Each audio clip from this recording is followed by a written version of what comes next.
Hi everyone, it's Don and I hope you're having a fantastic day. Well, I missed a flight. That's right, I missed a flight. For the first time ever heading on a trip. Ever.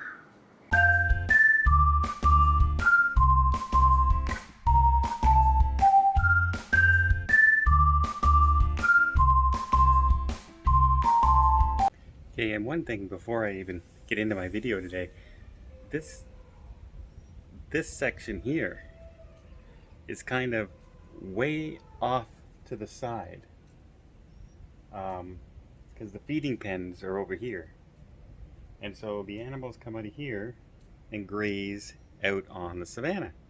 So this is the smaller savanna, and over here to my right is the larger part of the resort.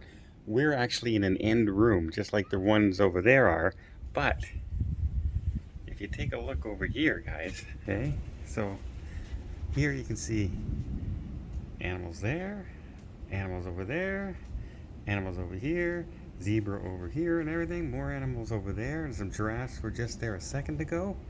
Well, over on this large main savanna, where the majority of the hotel rooms are, I don't see a single animal. Not a single one.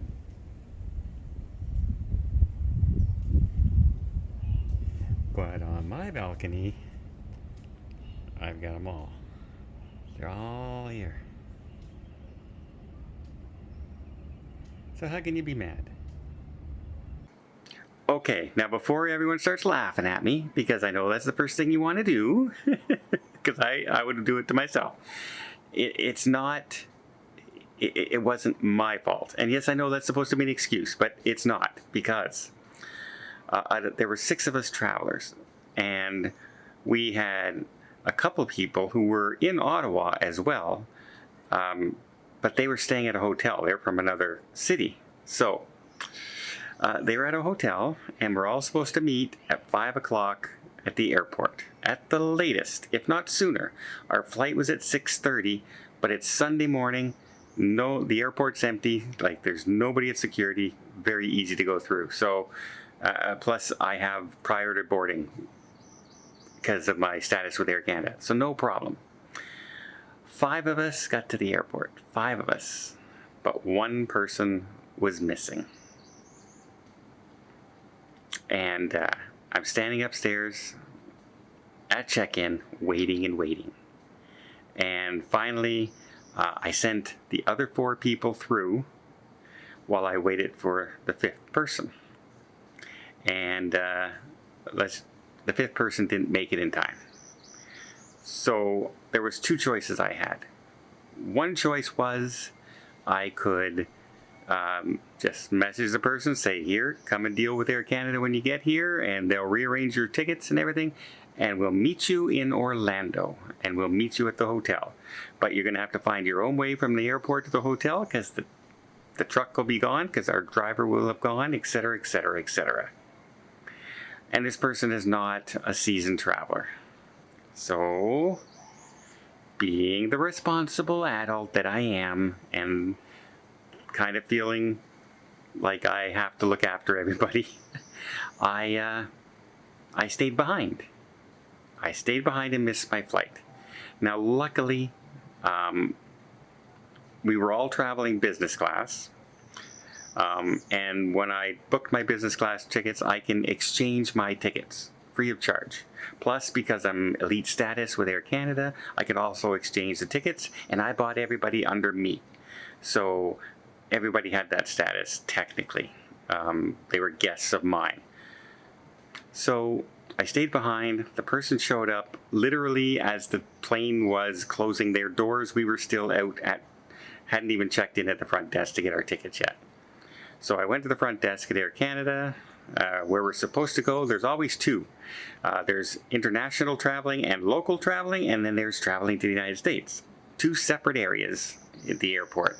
So we go to the States, because that's where we were supposed to fly to begin with. Supposed to fly into Newark, and then from Newark, fly into Orlando. would have been there around 2 o'clock in the afternoon. Remember, it's 6:30 in the morning.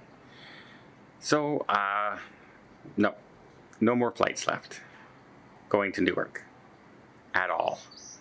The only flight they can do is if they fly me to Toronto or Montreal, and there are no business class left anymore as well. So I paid for business class. I didn't get business class. I don't get a refund. So yeah, that was not good. Not only that, instead of getting there at 2 o'clock, we would now arrive in Montreal. Remember, 6:30 in the morning. We would leave Ottawa at 10:15, get into Montreal at about 10:45, and then we had to wait until 7:30 at night to fly to Orlando. And then when we landed in Orlando at 11 o'clock at night, we had to get to our resort hotel.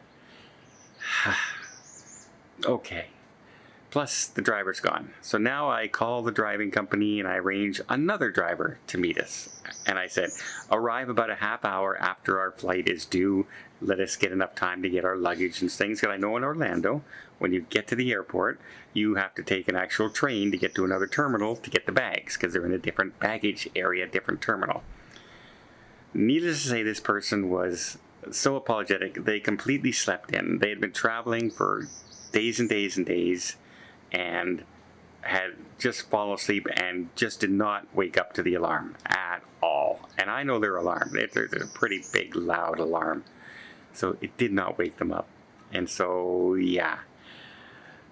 An extra, instead of arriving at our resort around 3:30 in the afternoon, we got into the hotel room. Us, the other people were sitting here waiting for us, laughing at us, at 1 o'clock in the morning. That's right, 1 o'clock in the morning. No business class, sitting up all day because, you're sitting in an airport the whole time. The person I was traveling with is a smoker. They could not smoke because once you go through security and you check your baggage and everything, they do not let you out of the airport if you check the bag because security reasons, right? They don't want people going in there and saying, oh, we're just going out for a cigarette and there's something in the bag and boom, right? So, yeah. That was my day. So when I say that I missed my flight for the first time ever, I'm that person, let's get clear. I'm the person who's at the airport that 3 hours, 4 hours beforehand. I'm always the person waiting for other people to arrive and show up. And normally when I'm traveling by myself, I'm okay. Because I only have to rely on myself. But in a group setting and something along those lines, it's a different story. It's just a different story. But here I am. We made it. We already spent part of the day in Animal Kingdom today. Had a great time. Beautiful sunny skies. It's warm. The room is beautiful. I'll show you guys that room as well. Maybe on the Just On channel. It's more than a room. It's a condo, for God's sake. But having these animals right here just staring at me, and I know it looks far on the camera, but like I can hit them. If I had a baseball, I could hit them easy. It's like a throw to second base to first base. I could easily hit him with a baseball if that's how close these animals are right now. And it was really nice because we woke up this morning and we're getting ready to go, and I opened up the curtains, and staring me no further than about 20 feet away was a giraffe just reaching up and grabbing the grass, leaves out of the tree. Grass, yeah, that's a good reach, right? No, the leaves out of the tree, just the long blue tongue is going out like this. And any thoughts of being frustrated and angered and tired and everything from the day before just evaporated instantly. So, yeah. Savannah View, Animal Kingdom, wow, just wow.